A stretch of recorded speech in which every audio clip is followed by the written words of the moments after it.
Когда Марк увидел монахиню, одиноко стоявшую на темной пустынной дороге, он скептически отнесся к тому, чтобы подвести ее, потому что эта дорога пользовалась дурной славой. Но Марк решил все же подвести незнакомку. Когда поездка закончилась, монахиня выразила свою благодарность так, как Марк не ожидал. Вы не поверите, как она его благодарила. Марк стал водителем грузовика по необходимости. Он вырос в семье, где ему не хватало родительской любви и заботы. Отец постоянно бил его, а мама так и не нашла в себе смелости заступиться за него. Марк учился в старших классах школы, когда решил, что больше не может этого выносить, и сбежал из дома. Путешествуя автостопом по стране, Марк встретил старого дальнобойщика, который сразу почувствовал, что у него проблемы. Когда его спросили, в чем проблема, Марк открылся и поделился своей историей. Тронутый историей молодого человека, мужчина решил помочь, поэтому он привел Марка в свой дом, где воспитывал его как родного. Когда Марку исполнилось 22 года, его приемный отец посоветовал ему найти более стабильную работу. До этого он помогал старику с различными поручениями. По рекомендации своего приемного отца Марк получил свою первую работу – водителем грузовика, и начал свою карьеру в качестве водителя-дальнобойщика. Год спустя Марк женился на красавице Синди, и она забеременела через несколько месяцев после свадьбы. Пара не осознавала, что у них будут 4 детей, пока не стало почти слишком поздно. Это привело к осложнениям со здоровьем, из-за которых Синди не могла работать. Поэтому она стала домохозяйкой и помогала Марку всеми возможными способами. В положенный срок Синди родила 4 здоровых детей, 3 мальчиков и девочку. С появлением детей Марк, который не хотел быть безответственным, как его отец, увеличил количество смен на работе. Его решимость заботиться о своей семье заставила его продолжать искать дополнительные способы заработка. Вскоре вместе с другом он устроился на работу по перевозке продуктов, где ему платили больше, чем обычно. Его целью было потратить деньги, которые он получит от работы, на покупку собственного грузовика, чтобы ему не пришлось отдавать 40% своего заработка арендатору. Более того, благодаря дополнительному доходу он смог бы удовлетворить все потребности своей семьи. Звучит как хороший план. Не так ли? К сожалению, все пошло не так, как планировалось. Стремясь увеличить свой заработок и перевести больше товаров, Марк и его друг решили сократить время, которое они тратили на сон и отдых. Это оказалось выгодно с финансовой точки зрения, поскольку позволяло получать оплату за каждый час, проведенный за рулем. Им также не пришлось тратить деньги на ночлег в отелях. Но однажды ночью случилось нечто трагическое. Той ночью, когда Марк был за рулем и направлялся к месту следующей доставки, они попали в ужасную аварию. К сожалению, Марк задремал на несколько секунд и проснулся только тогда, когда в них врезался другой грузовик. От удара Марк мгновенно потерял сознание, а его друг не выжил. Процесс выздоровления был долгим и трудным, в результате чего Марк потерял все свои сбережения и заработок. Его семья, которая до этого жила в достатке, оказалась в нищете. Марк был упорным человеком, и поэтому ему не потребовалось много времени, чтобы вернуться на работу.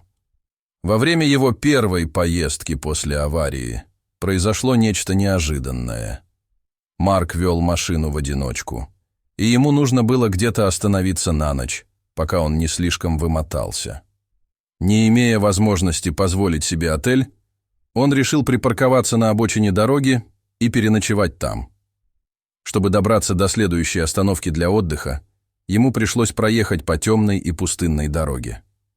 Как раз когда он собирался повернуть обратно на шоссе, он заметил монахиню, одиноко стоявшую на обочине. Монахиня протянула руку, прося подвести ее. Марк подумал о том, чтобы оставить ее прямо там, на дороге. Он слышал несколько историй о том, как водителей грузовиков грабили на дороге, и не хотел быть одним из них. Последние деньги, которые у него были деньги, вырученные за доставку, и они предназначались для его семьи. Он уже собирался уехать, но заметил измученное и испуганное выражение лица монахини. Это заставило его остановиться и пересмотреть свое решение. Опустив стекло, он сказал: «Только до ближайшей хижины». Женщина кивнула головой и забралась в грузовик. Когда Марк увидел, что она дрожит, он дал ей плед. Женщина завернулась в просторное одеяло и почти сразу же уснула. Пока она спала, Марк гадал, почему она оказалась на этом участке дороги и почему направлялась к хижине. Хижина – это стриптиз-клуб, излюбленное место многих водителей грузовиков, потому что он находился прямо на шоссе и всего в 3 километрах от места отдыха, куда направлялся Марк. Это было неподходящее место, особенно в такое позднее время. Но Марк держал свои мысли при себе. Когда они добрались до хижины, он разбудил монахиню. Но вместо того, чтобы вылезти из машины, она повернулась к нему лицом. «Я хочу попросить тебя о большом одолжении. Мне просто нужно кое-что забрать, а потом меня нужно подвезти до следующего города», — сказала монахиня. Марку ее просьба показалась подозрительной. У него возникло желание отказать ей и продолжить свой путь. Но он был не из тех, кто может отказать беспомощным людям. «Хорошо, но ты должна сделать это быстро», — ответил он. Монахиня вздохнула с облегчением. Через несколько минут она вышла из клуба, но не одна. С ней была еще одна женщина, которая, по-видимому, была в состоянии алкогольного опьянения. За женщинами по пятам следовали несколько мужчин. Марк почувствовал опасность, поэтому немедленно выскочил из своего грузовика и двинулся в их сторону. Но бандиты окружили его и женщин. «Оставь девушку в покое, и мы не причинил тебе боль», — сказал один из бандитов. Но монахиня ничего не сказала и просто крепко обняла ту самую женщину. Затем Марк взял инициативу в свои руки. Он был вынужден расплатиться с ними всем своим заработком. После этого бандиты оставили их в покое. Марк забрал женщин от хижины и не останавливался, пока они не оказались далеко. Монахиня показывала ему дорогу, пока они не подъехали к огромному реабилитационному центру. У особняка их ждал пожилой мужчина. Марк поднял молодую женщину и понес ее ко входу в особняк. После того, как они благополучно передали женщину старику, Марк попытался уйти, но монахиня остановила его. «Я хочу поблагодарить тебя за все, что ты сделал для меня сегодня вечером.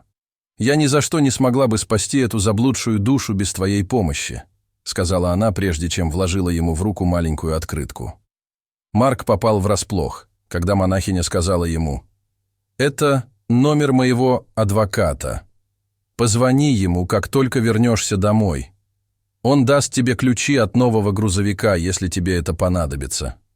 Пожалуйста, прими этот подарок». Позже она рассказала, что после смерти ее отец оставил ей все свое имущество.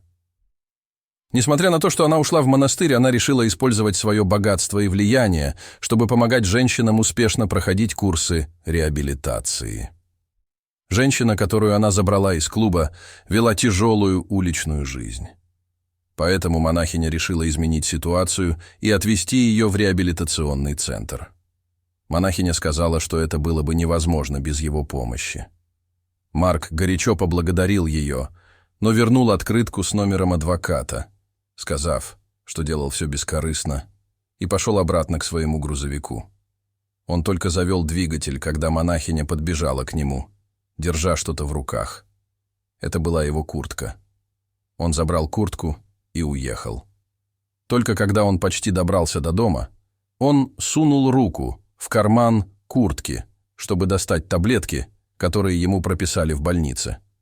Но вместо пузырька с таблетками Марк нащупал что-то твердое.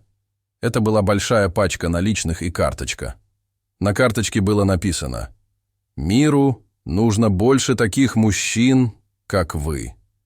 Денег там оказалось более чем достаточно, чтобы прокормить семью до следующей поездки.